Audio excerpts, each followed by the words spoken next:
Кутмандуу кечиңиздер менен эфирде жаңылыктар маалымат программасынын кечки толукталган чыгарылышы. Студияда мен Зайырбек Чуманалиев кызмат кылам. Бизден алыстабай туруңуздар. Алдыда кыскача түрлөр. Бишкектин Свердлов райондук сотунун судьясына 1 миллион сом айып төлөө өкүмү чыкты. Садыр Жапаров кайсы райондо болбосун койдун жүнү жерде жатса, ошол райондун акимин иштен алууну тапшырды. Өлкө башчы Садыр Жапаровдун тапшырмасы менен 1-октябрдан тарта пенсия 1000ден кем эмес суммага көтөрүлдү. Пенсияны көтөрүп атат. Бул жакшы, бары сүйүнүп атат пенсияны жөө. Бирок деген жер бар да.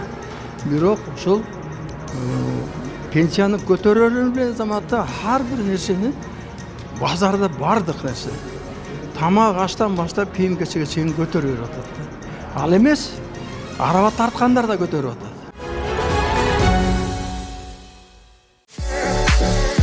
Урматтуу мекендештер, ишенимдүү документ жасоо кызматы, эмгек келишими, ишеним баракчасы, медициналык китепче, салык кызматынын иштери, социалдык фонд кызматтары, документтерди которуу, ОМС, полис, каттоо, базадан жана кара тизмеден текшерүү жана Валберске керектелүүчү документтерди даярдап беребиз.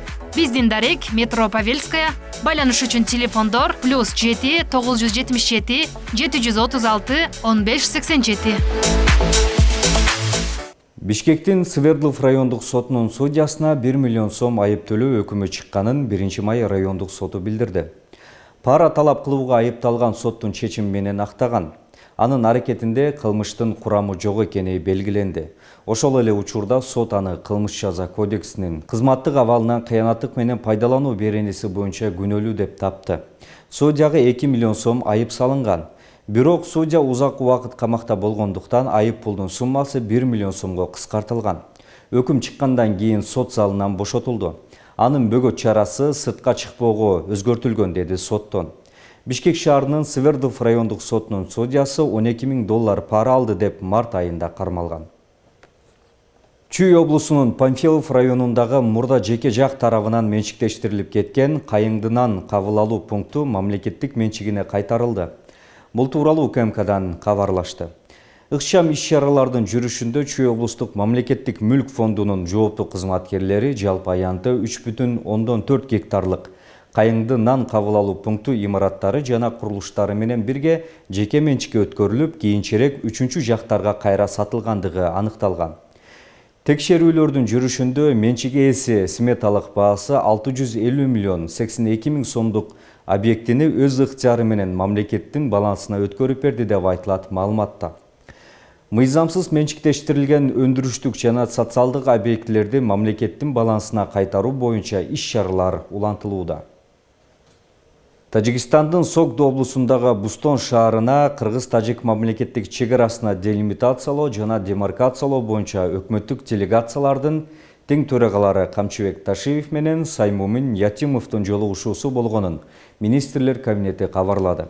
Анын жүрүшүндө өкмөттүк делегациялардын башчылары кыргыз-тажик мамлекеттик чегарасын делимитациялоо маселелерин талкуулап, жумушчу топторго эки мамлекеттин чегара сызыгын мындан ары тактоо боюнча иштерди улантуу боюнча конкреттүү тапшырмаларды беришкен. Жолугушуу достуктун жана өз ара түшүнүшүүнүн кырдаалында өткөнү айтылды. Садыр Жапаров кайсы райондо болбосун койдун жүнү жерде жатса, ошол райондун акимин иштен алууну тапшырды. Бул тууралуу Айыл чарба министри Бакыт Төрөбаев кыргыз индустриянын базасында чакан долбоорлорду ишке ашырууга багытталган демонстрациялык борбордун ачылышында билдирди. Ал чакан жүндү кайра иштетүүнү айыл чарба өндүрүштөрүн ар бир районго ачуу зарылдыгын белгилеп өттү. Аймактарга ыңгайлуу болгон жүндү кайра иштетүүчү баасы 12 миллион сомго жетпеген чакан өндүрүштү көрсөттүк. Акимдерге райондук агрардык өнүктүрүү башкармалыктардын башчыларына ачык айтып коеюн, президент мага айтты, кайсы райондо болсун мейли ошто, ат башыда, түптө, Каракулжа болобу, жүн жерде жатса ошол райондун акими иштен алынат. Бул майда нерсе деп ойлобогула, деди министр. Төрөбаев ар бир айыл өкмөтүнө баасы 120 000 сомдук станок коюп, тери көйгөйүн четсе болорун кошумчалады. Президент Садыр Жапаров бүгін 2 октябрда расмий сапар менен Италияға жана Ватиканға жөнөп кетти. Мамлекет башчынын маалымат кызматы бул сапарда жогорку деңгээлдеги эки тараптуу сүйлөшүүлөр болорун жана кыргыз-италиялык мамилелердин бүтүндөй комплекси аларды өнүктүрүүнүн келечеги талкууланарын билдирди. Кыргызстанда доллар менен өлчөнгөн 5-6 миллиардер, 200 миллионер бар. Бул тууралуу президент Садыр Жапаров Кабар улуттук агенттигине 2 октябрда курган маегинде айтты.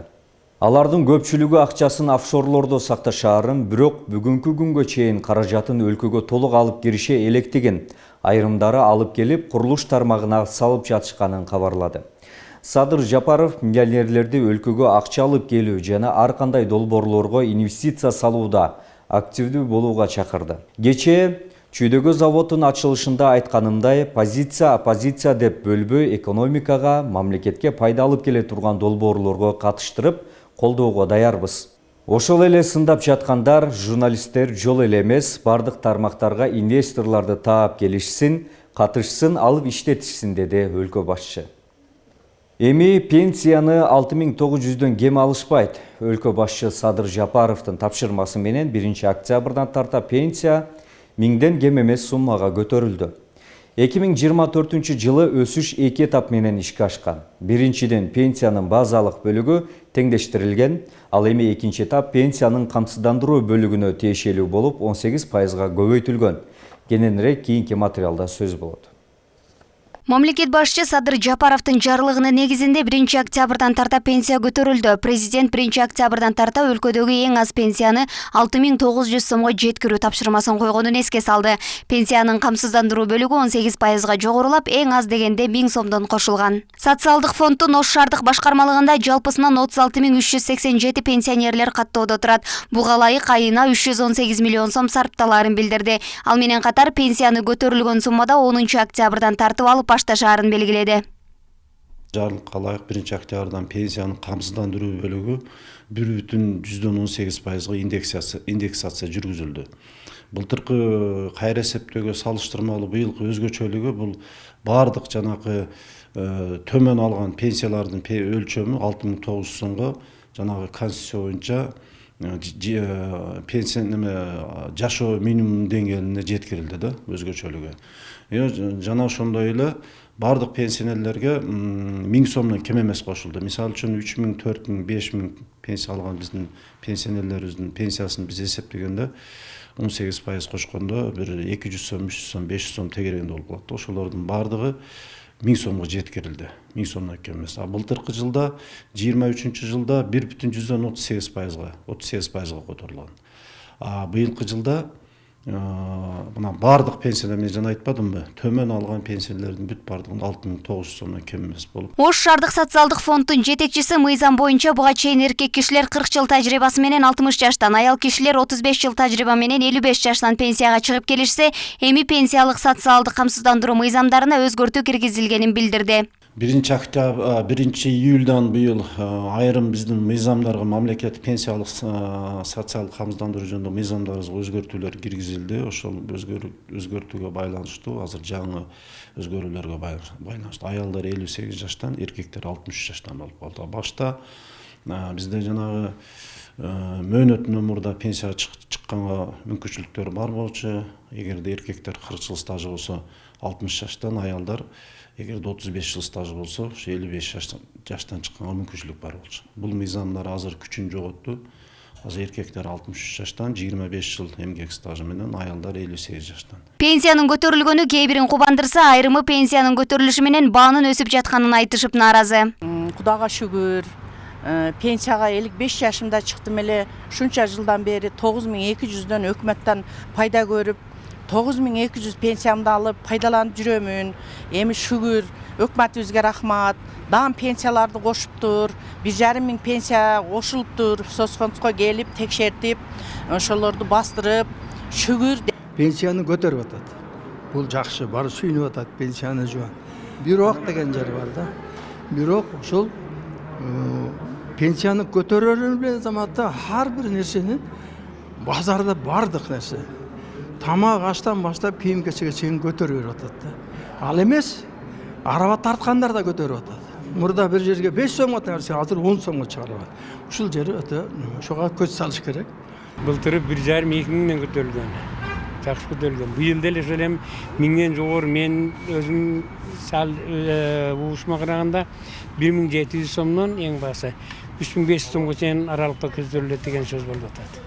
Эми кандай кимиге канчалык кошулат, анын тоосун билбейм. Эми пенсияга кошулат деп сүйүнбөйбүз эмеле. Пенсияга кошулат деп айткандан кийин эле мына продукттар баары көтөрүлүп кетти. O pensiyası hiç neyse dəriden aşmaydı. Kəmpirçiliklər ki dərmeyen yaşayat da. Ben özüm hem dərmeyen yaşayıp sürüyorum. Oğurgan yerlerim ben. Pensiya 6000. Azır qancha vaqt qoldi? Bilmem, men bizniki qanday ko'tarilayotganini bilmayman. Men alsaq bilaysizlar qancha ekanini. O'zi mana ish staj bilan chiqqanmiz biz 6000. Ko'tarilsa qancha chiqar ekan bilmaymiz. Qancha yoshingizdan chiqdingiz siz? 55. Staj bilan chiqdim da. Белгилей кетсек, өлкөдө 3 жылдын ичинде пенсияны жогорулатууга кошумча 60 миллиард сом жумшалган. Кыргызстанда соңку 5 жылдын ичинде карылардын саны 24%га, тагыраагы 127 миң адамга көбөйдү. Бул Улуттук статистика комитетинин маалыматы. Карылардын басымдуу бөлүгүн аялдар түзөт. Алардын саны эркектерден 2,1 эсеге көп. Мындан тышкары айымдар пенсияга эркектерге салыштырмалуу 5 жылга эрте чыгат. Сиренгүл Бактиярова, Мирбек Конобаев, Ош ТВ. Кыргызстанда аз камсыз болгон үй бүлөлөргө азык-түлүк баштыктарын таратуу боюнча масштабтуу кайрымдуулук акциясы башталды. Акциянын биринчи күнүндө Бишкек шаары жана Чүй облусунан 603 аз камсыз болгон үй бүлөгө азык-түлүк таратылды. Бул иш-чара Ыйман фонду жана Сауд Аравия падышачылыгынын King Salman Humanitarian Aid and Welfare Center атындагы гуманитардык фонду тарабынан уюштурулган. Бул демилгенин алкагында 1 октябрдан 10 октябрга чейин өлкө боюнча 8000 азык-түлүк баштыгы таратылып, Кыргызстандын эң аялуу катмарына колдоо көрсөтүлөт. Ар бир азык-түлүк баштыгында un, өсүмдүк майы, макарон, кара гречка, күрүч, кумшекер, томат пастасы жана туз бар. Бир баштыктын жалпы салмагы 48 килограммды түзөт. Ал эми жардамга муктаж үй бүлөлөрдүн тизмеси эмгек, социалдык өнүгүү жана Миграция министрлиги тарабынан такталган. Мындай кайрымдуулук иш-чарасы Ыйман фонду тарабынан биринчи жолу уюштурулууда.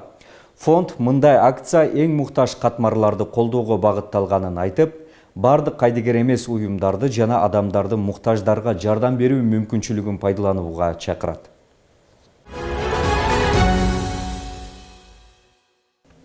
Акылман президенттик лицейни жана эл үмүтү стипендиясын алгандарга конкурска катыштырбай туруп ишке жайгаштыруу сунушталды. Анда президенттик стипендияны алган студенттерди муниципалдык кадрлар резервине конкурстан тышкары киргизип, ал эми ишке кабыл алууда аларга артыкчылыктар каралууга тийиш деп көргөзүлгөн. Бул долбоорду башка студенттер да колдоп, берилип жаткан артыкчылык бүтүрүүчүлөрдүн ак эмгеги экенин айтышууда. Айпери Нурбек кызы Ош мамлекеттик университетинин медицина факультетинин 6-курсунун студенти, ал 2023-жылы президенттин эл үмүтү стипендиясын алган. Каарманыбыз аталган стипендияга жетүү үчүн талыкпай билим алып, тынымсыз окуу менен алек болгон. Бул боюнча менин оюм бул туура деп ойлойм. Анткени, значит, государство, то есть биздин ошо мамлекет, они стараются, чтобы кадр, то есть, да, получается, хорошие кадры остались в Кыргызстане. Анткени бул стипендия жетиш үчүн бул ар кимдин колунан келбейт. Бул жөнөкөй студенттер эмес, эмгекчил, мамлекетке мындай пайда алып келем дегендей ошондой патриотизм менен студенттер, это вот они добиваются, я думаю. И именно ошолорго мындай кадрга, мисалы, автоматически да мыйзам түрүндө киргизилсе, бул туура деп ойлойм. Потому что алар башка, мисалы, өлкөлөргө кетпеш үчүн, наоборот, странада жакшы кадрды калтырыш үчүн кылып атат деп. Эми Акылман президенттик лицейинин жана эл үмүтү стипендиясынын бүтүрүүчүлөрүн мамлекеттик жана муниципалдык кызматка конкурстан тышкары киргизүү сунушталууда. Тиешелүү мыйзам долбоору президент тарабынан демилгеленип, жогорку кеңештин сайтына жайгаштырылды. Андыктан студенттер мындай жеңилдетилген долбоорду колдоого алышат. Ал артыкчылык берилгени эң туура эле да. Мисалы үчүн ал үмүт стипендиясын алган студенттер башка студенттерден айырмасы ал артыкчылык берилбесе деле бар да. Потому что алар өздөрүнүн аракетин кылып ошол стипендияга жетип атышат. Андан кийинки дагы аларга мындай айтканда, кийинки ала турган студенттерге да мотивация болот да. Президенттин эл үмүт стипендиясы жыл сайын 100ге жакын студентке ыйгарылып келет. Анда окууда орточо балдык көрсөткүчү жогору болгон студенттер окуу жай тарабынан сунушталат. Сунушталган студенттердин спорттук жана коомдук иштерге катышуусу, илимий эмгектери каралат. Республика боюнча эң мыкты окуган, GPA баллы эң жогорку көрсөткүчтү берген. Экинчиден ал илимий изилдөө тармагында университеттин бүтүндөй эле ошол өзү жашаган облустун, шаардын маданий иш-чараларына, ошол шаардагы көтөрүлүп жаткан проблемаларга аралашкан. Анан бир канча өзүнүн баягы жеке билими, жеке өзүнүн жакшы бир таланттары менен башка студенттерден айырмаланган студенттерге берилүүчү стипендияда. Президенттин эл үмүт стипендиясын 2023 жылы 75 студент алган. Анын ичинен 5-и Ош мамлекеттик университетинин студенттери болгон. Аталган студенттерге президенттин жаштарды колдоо фондунан 60 000 сом жана мактоо баракчалары берилген. Стипендия үчүн жалпы 4 миллион 500 000 сом бөлүнгөн.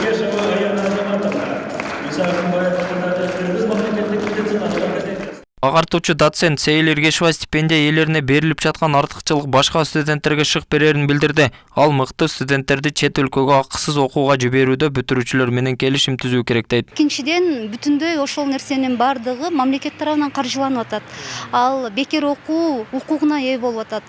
Анын ал жактан өзүнүн топтогон баягы тажрыйбасын, топтогон билимин алып келип кайрадан мамлекет өзү пайдаланыш керек. Себеби көптөгөн студенттер чет мамлекетке барып окугандан кийин ошол жакта калып, ошол жактан өзүнүн ишмердүүлүгүн жүргүзүп кетип атат да. Ал мамлекет окутат, бирок кайрадан өзүнө иштетет деген нерсе, анын болгон билимин кайра өздөрү пайдаланат деген нерсе да. Белгилей кетсек, демилгеленген мыйзам долбоорунда эң мыкты бүтүрүүчүлөргө мамлекеттик гранттардын эсебинен билим алуу укугу берүү да жазылган. Алардын чыгымдары толугу менен республикалык бюджеттен каржыланат. Толбай Бурканбеков, Адилбек Абдакимов, Ош ТВ. Кыргыз фармация ишке киргенден бери мурда ооруканаларга тендер менен алынган дарылардын баасы 200-600% арзандады. Бул туурасында Саламаттык сактоо министри Алымкадыр Бейшеналиев биринчи радиого келген учурда айтып берген. Министрдин айтымында бул дары-дармек чыгарган тарап менен тикелей иштешүүдөн улам болду. Башка менчик фармацевтикалык компаниялар алып келип, баасын өздөрү эле коюп, тендерге киргизип сатышчу. Азыр Кыргыз фармация өндүргөн заводдор менен келишимди өздөрү түзөт. Заводдон алынган баага жол кире, иштегендердин айлык чыгымын жабуу үчүн 5% гана кошобуз деген Бейшеналиев. Ал кошумча нарк салыгы киргенден бери дарылардын баасы өсүүдө деп айтып жатышканын, бирок бул казнага дагы акча түшүп турушу керектигине токтолгон. Заводдон түз алып келингенде же жергиликтүү өндүрүшчүлөрдөн чыккан дары-дармектин баасы көп кымбат болбой турганын белгилеген. Мына ушул жаңылыктар бүгүнкү чыгарылышыбыздын топтомун түздү. Алдыда дүйнө кабарлары эфирибизди улантат. Ош ТВдан алыстабай туруңуздар.